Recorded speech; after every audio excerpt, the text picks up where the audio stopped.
अध्यक्ष महोदय, पहिल्यांदा तर जयंतराव, तुम्ही कागदपत्रे पडताळून पहा, याचा कुठलाही इंटेलिजन्स मिळालेला नाही. कारण मुळात माजलगावची देखील जी घटना होती, माजलगावच्या घटनेमध्ये त्यांनी ती जी काही क्लिप वगैरे झाली त्याच्या विरुद्ध एक आंदोलन ठेवलं होतं. घरापासून दूर होतं, ते तिथे आंदोलन नव्हतं. आंदोलन संपवलं तोपर्यंत काही झालं नाही आणि त्याच्यानंतर हा मॉब गेलेला आहे. त्याच्यामुळे आणि बीडचा तर कुठलाही इंटेलिजन्स त्या ठिकाणी नाही. आपण जे म्हणता की पोलिसांनी फायरिंग करायला पाहिजे होतं, कदाचित त्यावेळेची परिस्थिती पाहून त्या ठिकाणी पोलीस तशा प्रकारचा निर्णय घेतात आणि अनेक वेळा पोलिसांवर दोन्ही बाजू होतात. आता अंतरवाली सराटीमध्ये पोलिसांनी 70 पोलिसांना त्या ठिकाणी ते जखमी झाले. अंतरवाली सराटीमध्ये पोलिसांनी जर थोडी कडक कारवाई केली तर म्हणजे आता मी म्हणणार नाही, पण राज्यातल्या मोठ्या मोठ्या नेत्यांनी पोलिसांनाच टार्गेट केलं. पण माझं म्हणणं आहे की आपली भावना योग्य आहे, आपल्या भावनेशी मी बिलकुल त्याच्यामध्ये माझं दुमत नाही.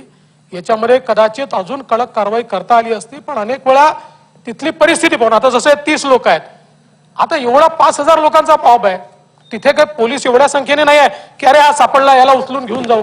अशा बाबांना आपण तर गृहमंत्री राहिला, आपल्याला कल्पना आहे. एका ठिकाणी 5000 होता, एका ठिकाणी 1500 होता. तुम्ही नव्हता तो तिथे, तुम्हाला काय माहिती आहे? अरे सीसीटीव्ही फुटेज मध्ये काय येतं? सगळं थोडी येतं सीसीटीव्ही फुटेज मध्ये. किती लोक माझ्याकडे, शेवटी रिपोर्ट आमच्याकडे आहे. जो काही होता हा मोठा मॉब होता त्या ठिकाणी आणि त्याच्यामुळे जयंतराव, अरे बाबा, FIR हा फर्स्ट इन्फॉर्मेशन रिपोर्ट आहे, त्याच्यात अनेकांचे नावं देखील नसतात, नंतर त्यांच्यावर कारवाई होते. असं काय करताय? त्याच्यानंतर पहिल्या फर्स्ट इन्फॉर्मेशन रिपोर्ट याचा अर्थ सगळ्या गोष्टी त्यात येत नसतात. फर्स्ट इन्फॉर्मेशन रिपोर्ट नंतर आता हे जे लोक आपण पकडतो त्यांची नावं आहेत का त्याच्यामध्ये? नाही आहेत. तेव्हा माझं उत्तर उद्या, तुम्ही बोला ना परत, तुम्ही बोला परत, माझं उत्तर उद्या. त्यामुळे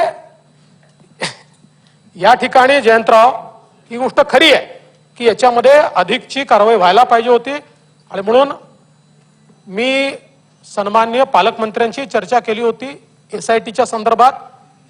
पण माझी पोलीस प्रमुखांशी ज्यावेळेस चर्चा आली त्यावेळेस त्यांनी सांगितलं की एका लेवलला आपली इन्क्वायरी पोहोचली आहे, त्याच्यामध्ये पुन्हा आपण नवीन अधिकारी त्या ठिकाणी आणणं म्हणजे ती इन्क्वायरी कदाचित थोडी डिरेल होईल.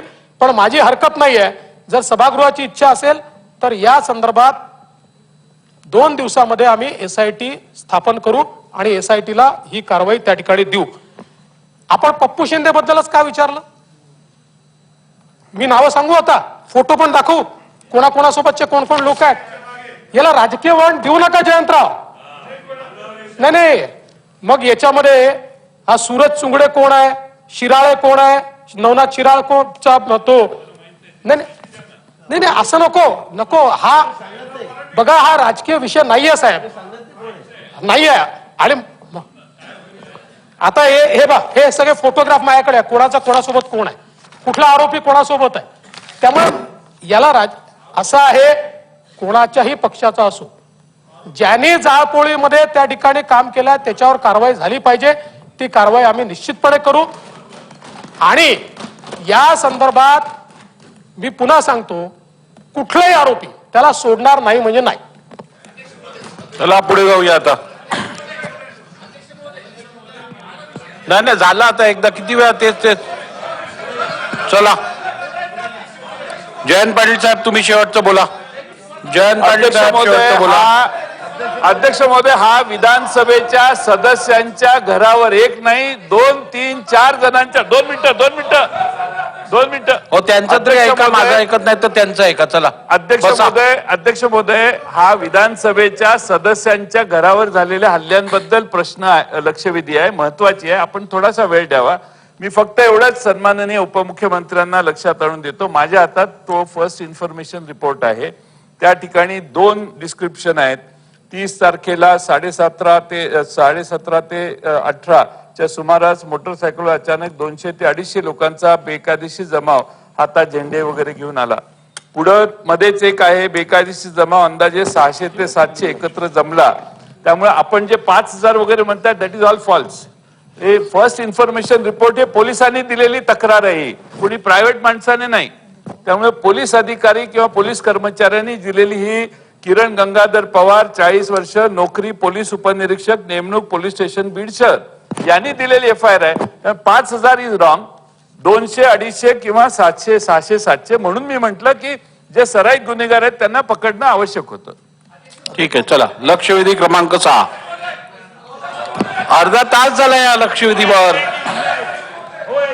त्यांची लक्षवेधी होती, त्यांनी त्यांचे बसून घ्या, बसून घ्या, बसून घ्या. नाही ठीक आहे, एक लक्षात घ्या, लक्षवेधी सूचनेचे निकष काय आहेत हे आपल्या सर्वांना मी काय परत सांगायची गरज नाही. त्यांची लक्षवेधी होती, त्यांनी ती मांडली, त्यांना संधी दिली गेलेली, त्यावरती उपमुख्यमंत्र्यांचं उत्तर झालं. ही प्रथा काय या सभागृहात सातत्याने मी चालू देऊ शकत नाही. अपवाद म्हणून मी त्यांना एक शेवटची संधी देत आहे. परंतु ही प्रथा काय या आपल्याला नवीन ही प्रथा चालू करायची नाहीये. चालू करा. अध्यक्ष महोदय, आमदार महोदय, हो ज्याचं जळतं त्याला कळतंय हो, त्याच्यामुळे मी बोला. अध्यक्ष महोदय, गृहमंत्री साहेबांनी आपलं क्लिअरिफिकेशन दिलं.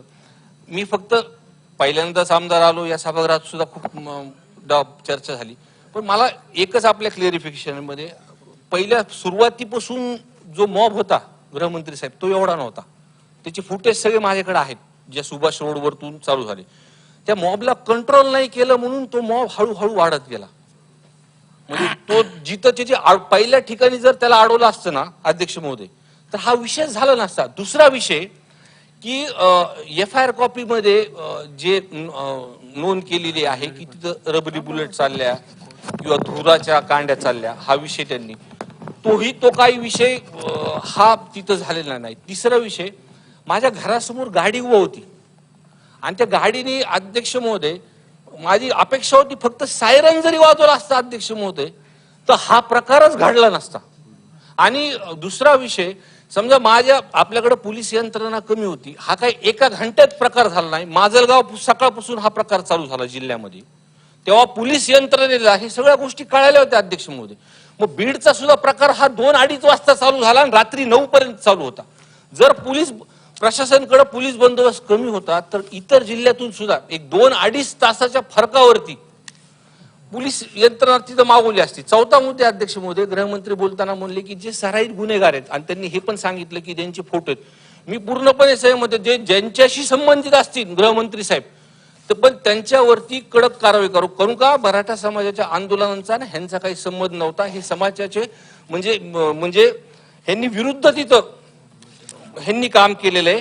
आणि माझा शेवटचा विषय गृहमंत्री साहेब, की ज्या लोकांना अटक झाली त्यांचा कोणत्याही या प्रकरणात संबंध होता. त्यांच्या पिढीपासून 3 पिढ्यांमध्ये सुद्धा त्यांच्या घरावरती NC दाखल नाही, असे काही लोक अटक झालेत अध्यक्ष महोदय.